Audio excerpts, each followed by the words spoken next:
रात का समय था, तेज हवाएं चल रही थी। बहुत तेज बिजलियां कड़क रही थी और तेज बारिश से ऐसा लग रहा था जैसे मानो आज इंद्रदेव अपने रौद्र रूप में हो। इतनी तेज बारिश और तेज हवाओं के बीच एक लड़का पहाड़ी पर खड़ा नीचे खाई की ओर देख रहा था। और आश्चर्य की बात तो ये थी, इतनी तेज बारिश और तेज हवाओं के बीच वो लड़का ज्यों का त्यों खड़ा बस नीचे खाई की ओर ही देख रहा था। असल में वो लड़का कोई और नहीं बल्कि अंश था। अंश एक साधारण सा लड़का है जो अब 20 साल का हो गया, लेकिन अब उसका दिमाग बच्चों जैसा हो गया था। अंश खुद में ही अपने आप से बात करते हुए कहता है, यहाँ सब मतलबी हैं, कोई किसी का नहीं, सबको सिर्फ अपना स्वार्थ ही नजर आता है। क्या फ़ायदा इस समाज में रहने का जहाँ किसी इंसान में इंसानियत ही ना बची हो। मैं ऐसे लोगों के साथ अब और नहीं रह सकता। भगवान जी मुझे माफ़ करना, मुझे पता है आत्महत्या एक पाप है, लेकिन मैं मजबूर हूँ। मैं इस मतलबी दुनिया को छोड़कर आपके पास आ रहा हूँ। इतना बोलकर अंश उस पहाड़ी से नीचे खाई में छलांग लगा देता है। देखते ही देखते वो तेजी से नीचे गिरने लग जाता है। कुछ ही देर में उसकी आंखें बंद हो जाती हैं, वो हवा में ही बेहोश हो जाता है। तभी वो जाके नीचे बह रही नदी में गिरता है। नदी भयानक उफान के साथ बह रही थी। अंश अभी तक बेहोश ही था, नदी उसे अपने साथ बहा के ले जाती है। धीरे धीरे नदी जाके समुद्र में मिल जाती, उसके साथ ही अंश भी अब समुद्र में गिर जाता है। अंश अब धीरे धीरे समुद्र की गहराई में जाने लगता है। कुछ ही देर बाद वो बहुत गहराई में चला जाता है। तभी उसका सिर किसी चीज से टकराता है और उसके सिर में चोट लग जाती है। इतने में अचानक उसे होश आने लगता है। धीरे से अंश अपनी आंखें खोलता है। वो देखता है कि वो गहरे पानी के अंदर है। उसने अपने आप से कहा, क्या हुआ, मैं जिंदा हूँ या नहीं, ये मैं पानी के अंदर कैसे आ गया, और अगर मैं जिंदा हूँ तो मैं अब तक पानी में कैसे रह पा रहा हूँ। उसे इस वक्त कुछ समझ नहीं आ रहा था, वो अपने आप से ही सवाल कर रहा था। तभी उसे उसके पीछे कुछ भयानक एहसास होता है। वो उस पानी के अंदर अंधेरे में कुछ भी साफ नहीं देख पा रहा था। तभी उसे एहसास होता है कि कोई उसके पास आ रहा है और वो एक से ज्यादा है। तभी अंश को खतरे का एहसास होता है, लेकिन वो तो अब मौत से डरता ही नहीं था। उसे तो खुद ही मरना था, इसीलिए वो वही रहता है और देखता है आखिर क्या माजरा है। तभी कुछ जहरीले जीवों के साथ साथ पिराना मछलियों का झुंड अंश पर हमला करने के लिए आ जाता है। अंश उनको देखकर अवाक हो गया था। उसे खुद समझ नहीं आ रहा था कि वो क्या करे। तभी वो सभी पिराना मछलियों का झुंड अंश पर हमला करने लग जाता है। वो सभी अंश को काटने लग जाती है। इधर अंश बुरी तरह से झटपटाने लग जाता, उसे बहुत तेज दर्द होने लग जाता है। जहां जहां वो मछलियां काट रही थी वहां वहां लाल खून की जगह नीला रक्त निकलने लग जाता है। तभी कुछ जहरीले जीव भी अंश को काट लेते हैं। कुछ ही देर में अंश बेहोश हो जाता है। वो अब अपने आप को उनको सौंप चुका था, वो अब मरने की कगार पर था कि तभी इसके एक हाथ की कलाई पर कुछ चमकने लग जाता है। उसकी कलाई पर त्रिशूल का निशान बना हुआ था और वो अब सुनहरे रंग में चमकने लग जाता है। देखते ही देखते उसके गले का रंग नीला हो जाता है। उसके आसपास चारों ओर नीले रंग का ऑरा फैल जाता है। अभी उसकी आंखें बंद थी, तभी अचानक वो अपनी आंखें खोलता है। उसकी आंखें अब गहरे हरे रंग की हो गई थी। अंश की जानलेवा आभा फैल रही थी। उन मछलियों के झुंड को अंश के ऐसे रूप का एहसास होते ही सभी वहां से दूर हो गई। कुछ ही देर में अंश अपने सिर पर हाथ लगाता है तो उसे महसूस होता है उसका सिर बहुत तेज दर्द करने लग जाता है। वो मछलियों के काटने से पहले ही जख्मी हो गया था। अब उसके सिर में दर्द के कारण वो वही समुद्र की तलहटी में लेट जाता है और बेहोशी की हालत में चला जाता है। कोई अगर अंश की ये हालत देखता तो कहता, अंश अब मर चुका है। अंश अब समुद्र की सतह में बेहोश पड़ा हुआ था। तभी वो अपनी यादों की दुनिया में चला जाता है। उसको अपनी यादें तेजी से दिमाग में आने लगती हैं। एक के बाद वो अपनी यादों को सपने के रूप में देखने लग जाता है। उसके सामने एक करके उसे बहुत से सपने लगातार चलने लग जाते हैं। वो जब ध्यान देता है कि उसे कभी कुछ दिखाई देता है, कभी जल्दी से, कभी एकदम से दूसरा कोई दृश्य दिखने लग जाता है। वो खुद अब समझने की कोशिश करने लग जाता है कि ये उसके साथ क्या हो रहा है। उसे कुछ भी समझ नहीं आ रहा था। उसका सिर बहुत तेज दर्द करने लग जाता है। वो अब अपने सिर को तेजी से पकड़ लेता है और समझने की कोशिश करता है। वो पहले अपने आप से कहता है, मुझे सबसे पहले शांत होकर ध्यान लगाने की ज़रूरत है, मुझे पता करने की ज़रूरत है ये सब मेरे साथ क्या हो रहा है। वो अपने आप को शांत करके ध्यान लगाकर समझने की कोशिश करने लगता है कि तभी उसे उसकी यादें सपनों के रूप में अच्छे से दिखने लग जाती हैं। अंश अपने सपनों की दुनिया में चला जाता है। तभी वो देखता है कि वो किसी मंदिर में आ गया है। वो मंदिर किसी पहाड़ी पर था। तेज आंधी से मंदिर की सारी घंटियां जोर से हिल रही थी। मंदिर के पास से जानवरों के चिल्लाने की आवाजें आ रही थी। अंश इन सब को महसूस कर दंग रह गया। तभी उसको उस मंदिर में किसी के रोने की आवाज़ सुनाई देती है। अंश उस आवाज़ को सुनकर आश्चर्य से भर जाता है और उस आवाज़ का अनुसरण कर उसके पास जाने लगता है। वो देखता है कि कोई नवजात शिशु वहां मंदिर में शिवलिंग के पास रो रहा है। वो नवजात शिशु महज 1-2 माह का लग रहा था। तभी वहां मंदिर का पुजारी आ जाता है और वो भी किसी बच्चे की रोने की आवाज़ सुनकर हैरान हो गया था। वो देखता है कि कोई नवजात शिशु रो रहा है तो वो वहां उसके माँ बाप को ढूंढने की कोशिश करने लग जाता। वो पुजारी पूरे मंदिर में ढूंढ कर आता है, लेकिन उसे कोई नहीं मिलता। वो मंदिर के आसपास भी देखता है, लेकिन वहां कोई भी नहीं मिलता। वो पुजारी फिर उस बच्चे के पास आ जाता है और उसको अपनी गोद में उठा लेता है। वो पुजारी अपने आप से बात करते हुए कहता है, अरे ये बच्चा किसका है, यहाँ इसे कौन छोड़कर चला गया, कितना रो रहा है, क्या इसके माँ बाप को इस बच्चे की कोई परवाह नहीं है? ऐसे कौन होगा जो इतने प्यारे बच्चे को मंदिर में लावारिस छोड़कर चला गया? वो पुजारी अपने आप से ही कहता है, नहीं मैं इसको रोते हुए नहीं देख सकता। इतना बोलकर वो उस बच्चे को चुप कराते हुए अपने सीने से लगा लेता है। जैसे ही वो बच्चा उस पुजारी की गोद में जाता तो वो वैसे ही रोना बंद हो जाता है और बिल्कुल शांत हो जाता है। वो पुजारी उस बच्चे को देखते हुए कहता है, अरे कितना प्यारा बच्चा है। वो उसके लाड़ करने लग जाता है। तभी उसकी नज़र उस बच्चे के हाथ की कलाई पर पड़ती है। जैसे ही वो पुजारी उस बच्चे की हाथ की कलाई देखता है वो दंग रह जाता है। उसकी आंखें एकदम से बड़ी हो जाती है। वो देखता है कि उस बच्चे के हाथ पर त्रिशूल का निशान बना हुआ था और वो सुनहरे रंग में चमक रहा था। वो इसको देखकर अभी सोच ही रहा था कि उसका ध्यान उसके गले को देखकर फिर चौंक जाता है। उस बच्चे का गला बिल्कुल नीला था। उसके गले में एक लॉकेट लटक रहा था जिस पर एक सांप की आकृति बनी हुई थी। वो पुजारी अपने आप को शांत करते हुए कहता है, हे भगवान, कि कैसा असाधारण बच्चा है। इतनी छोटी उम्र में इसका गला इतना ज़्यादा नीला कैसे हो गया? क्या इसको किसी ने विष दिया है? लेकिन इतने छोटे बच्चे को मारकर किसी को क्या ही मिलेगा? वो पुजारी अभी अपने आप से ही सवाल कर रहा था। तभी वो देखता है कि वो बच्चा उसकी गोद में उसे ही देखकर मुस्कुराने लग जाता है। जब वो पुजारी उस छोटे बच्चे को हंसते हुए देखता है तो उसको उसमें अपना बच्चा नजर आने लगता है। उस पुजारी उस बच्चे को खुश देखकर अपने सारे सवाल भूल जाता है और अपने आप से कहता है, मैं इस बच्चे की परवरिश करूंगा। क्या हुआ जो इसके माँ बाप इसे अकेला छोड़कर चले गए, तो मैं आज से इसका बाप भी हूँ और इसकी माँ भी। इस बच्चे को कभी किसी चीज़ की परेशानी नहीं होने दूंगा। जब वो पुजारी ये कहता है तो बाहर ऊपर आसमान में बिजलियां तेज ककने लग जाती हैं, बादल गदगदाने लग जाते हैं और तेज बारिश शुरू हो जाती हैं, मानो प्रकृति इस बात से जश्न मना रही हो और अपनी सहमति जता रही हो। इस सब के बाद वो पुजारी उस बच्चे को अपने घर ले आता है। उसका घर बहुत छोटा सा होता है। उस पुजारी का नाम सोमनाथ शर्मा होता है। पहले वो उस घर में अपनी पत्नी और बच्चे के साथ ही खुशी से रहता था। उसका बच्चा भी 1-2 माह का ही था। अचानक कुछ ऐसा हुआ कि उसकी सारी खुशियां उजड़ गई। किसी हादसे की वजह से उसकी पत्नी और उसके बच्चे की अचानक मौत हो गई। इसके बाद सोमनाथ बिल्कुल टूट गया। इसके बाद उसने अपना सारा जीवन भगवान को समर्पित कर दिया और मंदिर में पुजारी बनकर भगवान की निस्वार्थ भाव से सेवा करने लगा। सोमनाथ को कुछ नहीं चाहिए था, वो मांगता भी तो क्या और किसके लिए। अब उसकी दुनिया तो भगवान के चरणों में ही थी। लेकिन जब आज उसने उस बच्चे को देखा तो उसमें उसे अपने बच्चे की झलक दिखी। वो ये देखकर वो भावुक हो गया और भगवान को बार बार धन्यवाद देने लगा। यही वजह थी कि वो उस बच्चे को अपने साथ अपने घर ले आया। वैसे तो सोमनाथ बहुत ही नेक और बिल्कुल साधारण सा इंसान था, लेकिन बहुत ही कम मौके पर सोमनाथ इतना भावुक हुआ था। वो अपने आप को हमेशा हौसला देता रहता था। वो अपने आप से हमेशा यही कहता रहता, भगवान जो भी करते हैं अच्छे के लिए ही करते हैं। हर किसी बात के पीछे कोई ना कोई कारण छिपा होता है। हमें हर किसी चीज़ के हमेशा दो पहलू देखने चाहिए, उसका बुरा भी और अच्छा भी। यही कारण था कि जब उसे अपनी पत्नी और बच्चे की मौत पता चला था तो उसने खुद को संभाल लिया। उसकी पत्नी और बच्चे के अलावा उसका इस दुनिया में कोई नहीं था। सोमनाथ आज उस बच्चे को देखकर इन सब बातों को याद करने लग जाता है और भावुक हो जाता है। उसकी आंखों से आंसू आ जाते हैं। तभी वो बच्चा रोने लग जाता है। अचानक सोमनाथ का ध्यान उसकी ओर जाता है और कहता है, अरे मैं भी कितना मूर्ख हूँ, बच्चा भूखा होगा और मैं यहाँ पुरानी बातों को याद करने में लगा हुआ हूँ। वो एकदम से उस बच्चे को हंसते हुए कहता है, बेटा तुम बस थोड़ा सा इंतजार करो, मैं झट से तुमको दूध गर्म करके पिलाता हूँ। सोमनाथ ने अपने घर के पीछे उसने एक गाय रखी हुई थी। वो जल्दी से गाय का दूध निकालकर उसे गर्म करके हल्के हल्के चम्मच से अंश को पिलाने लग जाता है। कुछ ही देर में वो बच्चा हंसने लग जाता है। उस बच्चे की मुस्कान बहुत ही ज्यादा मनमोहन थी। उसकी मुस्कान किसी को भी मोह सकती थी। सोमनाथ जब उसको हंसते देखता है तो वो खुद भी बहुत खुश हो जाता है। वो फिर उसको ध्यान से देखने लग जाता है। अब उसको न तो उसका गला नीला नजर आता है और न ही उसको उस बच्चे की कलाई चमकती दिखती है। उसके गले का लॉकेट और कलाई निशान अभी तक वैसे ही थे। सोमनाथ खुद से कहता है, शायद मुझे उस वक्त कोई वहम हुआ होगा।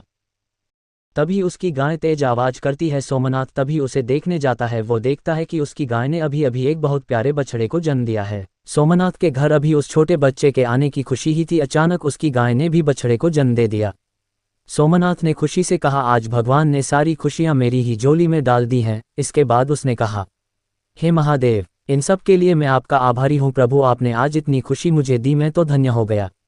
सोमनाथ ने इतना कहा ही था कि वो बछड़ा जो अभी अभी पैदा हुआ था वो धीरे से खड़ा हुआ और कभी गिरता कभी उठता। सोमनाथ ने अपनी गाय को चारा खिलाया। फिर उसकी अच्छे से देखभाल की, तभी ये सब करके वो अंदर चला आया। अंदर अंश बेड पर लेटा हुआ था। सोमनाथ उस बच्चे को देखकर कहते हैं, देखो बेटा, आज हमारे घर में तुम्हारे साथ साथ नया मेहमान भी आ गया। सोमनाथ अंश से कहता है, अपनी गौरी, उसकी गाय ने आज एक बहुत प्यारे बछड़े को जन्म दिया है। वो बच्चा ये सुनकर खुश हो जाता है और मुस्कुराने लग जाता है। सोमनाथ उसकी हंसी देखकर फिर से भाव विभोर हो जाता है। तभी अचानक उसके घर के दरवाजे से आवाज आती है। सोमनाथ देखता है कि वो बछड़ा उसके घर के अंदर आ गया है और सीधा उस नवजात शिशु के पास आकर उसके पास बैठ जाता है। सोमनाथ ये देखकर हैरान रह जाता है। वो कहता, अभी तो मैं इसको बाहर छोड़कर आया था, ये अचानक यहाँ कैसे आ गया। तभी सोमनाथ की खिड़की दरवाजे हिलने लगते हैं। तेज आंधी शुरू हो जाती है। सोमनाथ कहता है, लगता है तूफान आने वाला है। इतना कह के वो बाहर देखने लग जाता है, आखिर क्या हो रहा है। तभी वो देखता कि आसमान में काले बादल छा रहे थे, बिजलियां कड़क रही थी और तेज हवाओं से मौसम खराब हो गया था। तभी वो अंदर आकर कहता है, आज तो लगता है काफी तूफानी बारिश होने वाली है। इतना बोलकर सोमनाथ कुछ सोचते हुए कहता, बाहर गौरी इतनी ठंड में कैसे रहेगी, वो अभी अभी माँ बनी है, कहीं वो बीमार ना हो जाए। वो एकदम से बाहर भागता है और अपनी गाय को भी अंदर ले आता है और कहता है, अब ठीक है, आज हम सब यही साथ में रहेंगे। सोमनाथ का दिल बहुत साफ था। वो इंसानों और पशुओं में ज्यादा फर्क नहीं करता था। वो जानवरों को भी इंसानों के जैसे ही प्यार करता था। तभी सोमनाथ देखता है कि उस बच्चे की कलाई फिर से सुनहरे रंग में चमकने लग जाती है और उसका गला नीला हो जाता है। इन सब के बाद भी वो बच्चा उस गाय और बछड़े की ओर देखकर बस हल्का हल्का मुस्कुरा रहा था। सोमनाथ अपनी आंखों को साफ करते हुए उस बच्चे के हाथ निशान को देखकर कहते हैं, ये तो त्रिशूल का निशान है, मुझे सच में कोई वहम तो नहीं हो रहा। इसके लिए वो अपने हाथ पर चुट्टी काटते हुए कहता है, नहीं नहीं, ये सब हकीकत है। वो खुद सोचता हुआ कहता है, इसका मतलब इस बच्चे पर सच में महादेव का आशीर्वाद है, ये बच्चा सच में असाधारण है। इतना कहकर वो कहने लग जाता है, अरे मैंने तो अब तक इसका नाम ही नहीं रखा। सोमनाथ कुछ सोचने के बाद कहता है, इस बच्चे महादेव के मंदिर से मिलना और इन सब घटनाओं को देखकर ऐसा लगता है जैसे महादेव खुद ही इस बच्चे के रूप में मेरे घर आ गए हों या फिर अपने किसी अंश या अवतार को भेजा हो। इतना कहकर सोमनाथ खुशी से उस बच्चे को देखकर कहते हैं, आज से मैं तुमको अंश कह के बुलाऊं तो कैसा रहेगा, क्या तुमको ये नाम अच्छा लगा। वो बच्चा बहुत खुश हो जाता है और हंसने लगता है।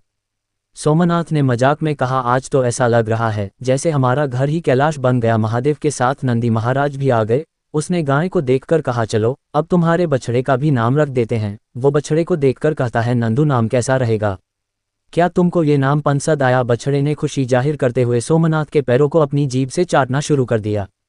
सोमनाथ ने कहा, चलो ठीक है, अब सब सो जाते हैं। इतना कहकर सोमनाथ अंश को उठाकर उसके बिस्तर पर ले जाने वाला था कि वो देखता अंश के हाथ का निशान अभी भी चमक रहा था। सोमनाथ अपने ही मन में कहता है, अगर ये निशान सबके सामने आ गया तो ये अंश के लिए खतरा बन सकता है। ना जाने उसके इस निशान को चमकता देख कौन उस पर एक्सपेरिमेंट करने की सोचने लगे। बिना वजह ही उसको इसकी वजह से आगे परेशानी हो जाएगी। बिना किसी बात ही इसके ना जाने कितने शत्रु बन जाएंगे। इतना कहकर वो अपने आप से फिर कहता है, नहीं नहीं, मैं अंश को किसी भी मुसीबत में पने नहीं दे सकता। लेकिन मैं ऐसा क्या करूं जिससे ये निशान भी सबके सामने ना आए और अंश कभी इसके बारे में पूछे भी ना। तभी वो कुछ सोचते हुए कहता है, हाँ, इससे बात बन सकती है। अगर मैं ऐसा करूंगा तो ना तो अंश कभी सवाल करेगा और ना ही उसका ये निशान सबके सामने आएगा। इतना कहकर वो खुशी से उसको बेड पर सुला देता। उस तूफानी रात वो सभी एक साथ ही सोते हैं। अगली सुबह सोमनाथ सबसे पहले गौरी को उसकी जगह बांध कर आता है। उसके साथ ही उसके बछड़े नंदू को उसके साथ ले जाता है। वो उनको चारा डालता है। इसके बाद वो गाय का दूध निकालकर अंदर आ जाता है। वो बछड़े को बाकी का दूध पीने के लिए उसके पास खुला छोड़ देता है। बाद में सोमनाथ अंदर आकर अंश को देखता है, वो अभी तक सो रहा था। सोमनाथ खुशी से कहता, अच्छा है, अंश अभी नहीं उठा, ये उठता है उससे पहले इसके लिए दूध गर्म कर देता हूँ। इतना बोलकर सोमनाथ अंश के लिए दूध गर्म करने लग जाता है। तभी अंश भी उठ जाता है और वो उठते ही रोने लग जाता है। सोमनाथ अंश को गले लगाकर उसे चुप कराते हुए कहता है, अरे अंश बेटा, रोना मत, अभी तुमको दूध गर्म करके पिलाता हूँ। सोमनाथ अंश को कुछ देर बाद दूध पिला देता है। बाद में सोमनाथ अंश को मंदिर अपने साथ ही ले जाता है। वो अपने मन में कहता है, हो सकता है कोई अंश को ढूंढने आए। इतना कहकर वो अंश को लेकर मंदिर चला जाता है, लेकिन वहां उसको ढूंढने कोई नहीं आता है। ऐसे ही बहुत से दिन बीत जाते, धीरे धीरे समय बीतने लग जाता है। अब तक अंश 3 साल का हो गया था। वो पुणे में रुचि लेने लगा था। सोमनाथ उसे सामान्य ज्ञान के साथ साथ सामाजिक बातें भी सिखाने लग जाता है। सोमनाथ अंश की पढ़ाई के प्रति रुचि को देखकर खुश हो जाता है और उसे धीरे धीरे किताबें पढ़ना सिखाता। वो हिंदी के साथ साथ संस्कृत भी सिखाने लग जाता है। वो अंश को मंत्रों के साथ उसे भगवान के बारे में भी बताता था, जिससे अंश भी महादेव का भगत बन गया और महादेव की सेवा करने लगा। अंश अब धीरे धीरे वेदों और पुराणों को पढ़ने लगा। लगातार वो कुछ भी पता तो आकर सोमनाथ से उसके बारे में बात करता। अगर उसके मन में कोई सवाल होते तो वो सोमनाथ से पूछता। ऐसे ही एक दिन अंश भगवान शिव की प्रतिमा को ध्यान से देख रहा था। सोमनाथ ने अंश से मजाक में पूछा, अंश बेटा, आज तो तुम महादेव को बड़े ही ध्यान से देख रहे हो, कोई बात है क्या? अंश ने कहा, पापा, भगवान शिव के गले में हमेशा सांप क्यों होते हैं और शिवलिंग के पीछे क्या कारण है? सोमनाथ ने हंसते हुए कहा, अच्छा तो तुम इतनी देर से ये बात सोच रहे थे? अंश ने मासूम सी आवाज में फिर कहा, बताओ ना पापा, भगवान शिव के गले में हमेशा सांप क्यों रहते हैं और शिवलिंग के पीछे का क्या कारण है? सोमनाथ ने कहा, इसके पीछे भी कारण है अंश बेटा। शास्त्रों में लिखा है कि जब इस ब्रह्मांड में कुछ नहीं था तब महादेव एक ऊर्जा के रूप में विद्यमान थे। तब उसी ऊर्जा से एक अनंत ऊर्जा स्तंभ का निर्माण हुआ। महादेव तो खुद ही अनादि है, उनका ना कोई जन्म है ना कोई अंत, वो खुद ही अनंत है, उनसे ही सब कुछ आरंभ है और उनसे ही अंत है। जिस ऊर्जा से वो ऊर्जा संतप बना, उसी ऊर्जा के केंद्र से भगवान विष्णु प्रकट हुए और भगवान विष्णु की नाभि से भगवान ब्रह्मा प्रकट हुए। तभी भगवान विष्णु और भगवान ब्रह्मा एक दूसरे को देखकर कहते हैं, उनमें से पहले कौन आया है? भगवान ब्रह्मा कहते हैं, मैं ऊपर हूँ इसीलिए मैं पहले आया हूँ। भगवान विष्णु कहते हैं, आप मेरी नाभि से निकले हो इसीलिए पहले मैं आया हूं। दोनों आपस में इस बात पर विवाद करने लग जाते हैं। तभी उस ऊर्जा संतप से आवाज आती है, अगर तुम दोनों में से जो भी पहले इस ऊर्जा संतप का छोर देख लेता है तो उसी को माना जाएगा वो पहले आया था। इतना सुनकर भगवान ब्रह्मा उस ऊर्जा संतप के छोर को देखने के लिए ऊपर उड़ान भर देते हैं और भगवान विष्णु उस ऊर्जा संतप के छोर को देख कर के लिए नीचे उड़ान भर देते हैं।